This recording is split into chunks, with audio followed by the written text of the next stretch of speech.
नमस्कार साथियों, मैं हूं कृष्णानंद सिंह और आप देख रहे हैं YouTube channel education portal Krishna.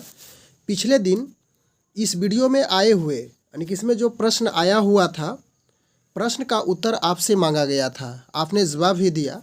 आज इसमें एक एक कर प्रश्नों का सही उत्तर समझेंगे। कुल 25 प्रश्न था। तो चलिए हम लोग बिना समय गंवाए हुए प्रश्न पे चलते हैं। पहला इसका प्रश्न है, दाढ़ी बनाने में प्रयुक्त दर्पण है, इसे हजामती दर्पण के रूप में भी जाना जाता है। ऑप्शन है समतल, अवतल, उत्तल, इनमें से सभी। तो दाढ़ी बनाने में अवतल दर्पण का प्रयोग किया जाता है, इसका राइट ऑप्शन बी है। दूसरा नंबर प्रश्न, खाने वाले सोडा का नाम है, यानी खाने का सोडा किसे कहा जाता है? Sodium carbonate, sodium bicarbonate, sodium chloride, sodium permanganate. तो आपका सही उत्तर बी होगा, सोडियम बाइकार्बोनेट, NaHCO3। इसका रासायनिक सूत्र हो गया, ये रासायनिक नाम हो गया। ऑप्शन बी आपका सही है। इसके बाद तीसरा नंबर प्रश्न हम लोग देख लें, शरीर की सबसे बड़ी ग्रंथि है, यानी शरीर में सबसे बड़ी ग्रंथि पाई जाती है कौन सी, इसे पूछा गया है। अमाशय, यकृत, वृक्क, फेफड़ा। तो सबसे बड़ी ग्रंथि यकृत होती है बी। यह भार में लगभग 1.5 kg के बराबर होता है। अगला प्रश्न है 4 नंबर, परमाणु बम संबंधित है, यानी एटम बम संबंधित है, तो कौन सी प्रक्रिया द्वारा, कौन सी प्रतिक्रिया द्वारा? इसका ऑप्शन है विखंडन प्रतिक्रिया। इसके बाद अगला है बी नंबर ऑप्शन, संलयन प्रतिक्रिया द्वारा। दोनों, इनमें से कोई नहीं। तो एटम बम यानी कि परमाणु बम संलयन प्रतिक्रिया द्वारा संपन्न होती है, इसका राइट ऑप्शन बी होगा। अगला है 5 नंबर प्रश्न, महर्षि कृष्ण द्वैपायन वेद व्यास, इसका फुल नाम इस प्रकार से है। तो इन्होंने रचना की थी, तो यह थोड़ा सा कन्फ्यूजन भरा क्वेश्चन हो गया था। द्वैपायन वेद व्यास ने वेद की रचना की थी और यह सभी वेद है। इसके बाद 6 नंबर प्रश्न है, सूर्य के सबसे नज़दीकी ग्रह है। ऑप्शन है बुध, बृहस्पति, शुक्र, पृथ्वी। तो यहाँ पे यदि सूर्य हो सेंटर में, तो ग्रह इस प्रकार से चक्कर लगाते रहता है अपनी अपनी कक्षा में। तो सूर्य के सबसे नज़दीकी यानी कि बुध से प्रारंभ होता है, बुध, शुक्र, पृथ्वी, इस प्रकार से है। तो सबसे नज़दीक बुध है और आपका राइट ऑप्शन ए हो जाएगा।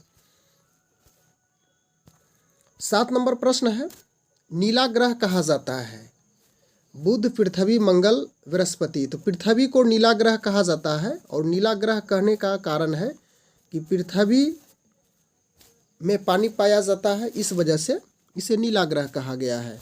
अगला प्रश्न है 8 नंबर, सीताराम कौन सा समास है? हिंदी व्याकरण से रिलेटेड है।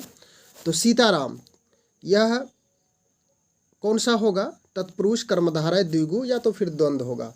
तो यह ऑप्शन आपका डी सही है, द्वंद्व समास होगा, यानी कि जिसका दोनों पद प्रधान हो उसे द्वंद्व समास कहा जाता है। यानी कि सीता भी प्रधान है और राम भी प्रधान है, इसलिए ऑप्शन डी सही है।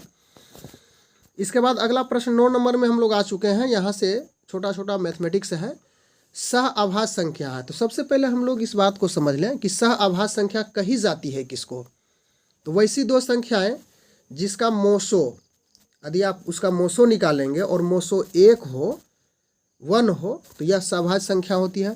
तो यहाँ पे देखिए, चेक कीजिए, 2, 4, इसका मोसो निकालेंगे आप तो 2 होगा। 1, 2, इसका मोसो निकालेंगे तो 1 हो जाएगा। उसके बाद 3, 6, इसका मोसो निकालेंगे 3 होगा। 4, 8 का मोसो निकालेंगे तो 4 हो जाएगा। तो यहाँ पे 1 किसका हुआ मोसो? 1, 2 का, तो राइट ऑप्शन बी हो जाएगा।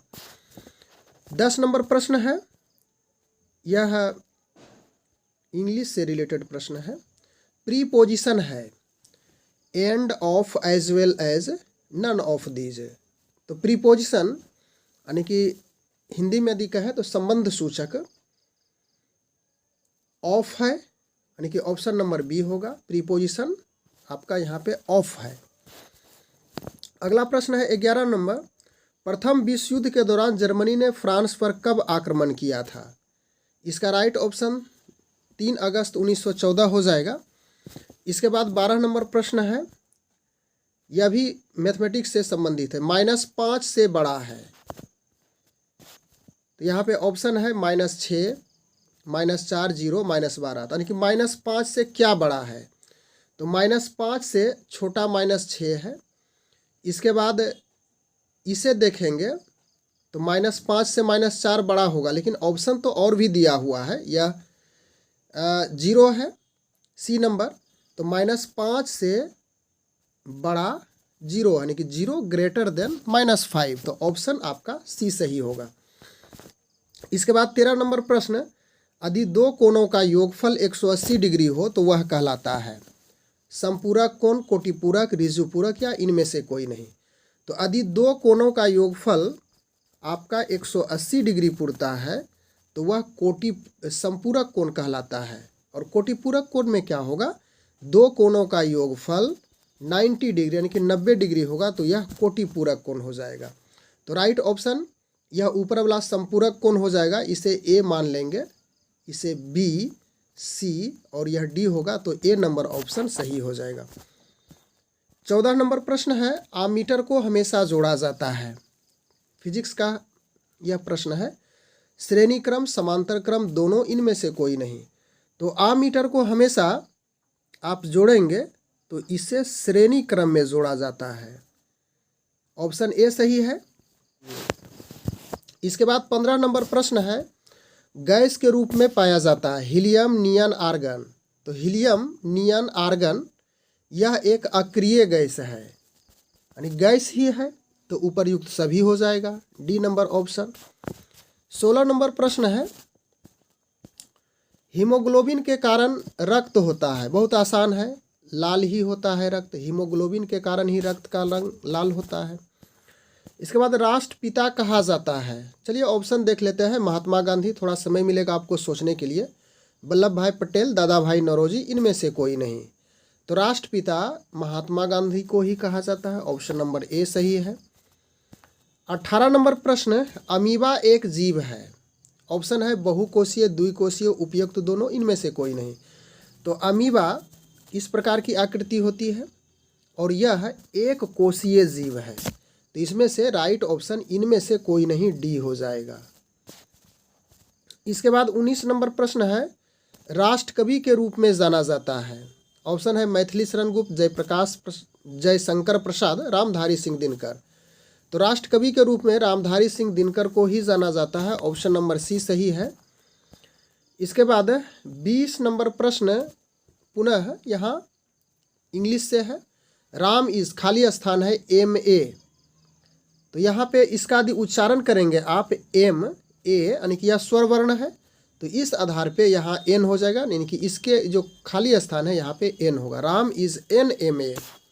ऑप्शन नंबर बी सही है आपका। अगला प्रश्न है 21 नंबर, विद्यालय में शिक्षक का कार्य है। यह शिक्षण कौशल से रिलेटेड प्रश्न आ गया। बच्चों को सिर्फ पढ़ाना, बच्चों को पढ़ाना और लिखाना, बच्चों का सर्वांगीण विकास करवाना, इनमें से कोई नहीं। तो विद्यालय में शिक्षक कार्य सबसे उपयुक्त यही है, सी नंबर ऑप्शन, कि बच्चों का सर्वांगीण विकास करवाना शिक्षक का काम हो गया। अगला प्रश्न है 22 नंबर, भाषा क्यों आवश्यक है?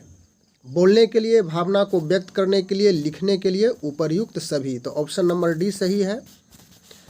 अगला प्रश्न 23 नंबर, शैशवा अवस्था का काल है। इसको काल पढ़िएगा, काल, एज। तो 0 से 2 वर्ष है शैशवावस्था का काल। उसके बाद 24 नंबर प्रश्न, पढ़ना क्यों जरूरी है? नौकरी के लिए, सिर्फ पैसा कमाने के लिए, सर्वांगीण विकास के लिए, इनमें से कोई नहीं। यहाँ भी इसी प्रकार से आपका सी सर्वांगीण विकास होगा। अगला प्रश्न है, अंतिम प्रश्न में हम लोग आ चुके हैं। लाभ होने पर होता है। क्रयमूल, विक्रयमूल और लाभ से रिलेटेड प्रश्न है, लाभ हानि से संबंधित है। तो यदि लाभ हो तो वैसी स्थिति में क्रयमूल बड़ा होगा, विक्रयमूल बड़ा होगा, दोनों, इनमें से कोई नहीं। तो जब आपको लाभ हो रहा है तो विक्रयमूल बड़ा होगा। ऑप्शन नंबर बी सही है। तो इस प्रकार से इस वीडियो में हम लोग 25 प्रश्न का अध्ययन कर चुके हैं। अब मिलेंगे पुनः एक अगले सेट के साथ, जिसमें लगभग 50 प्रश्न होगा और सभी मिला जुला प्रश्न होगा। बस आज के वीडियो में इतना ही। Thanks for watching.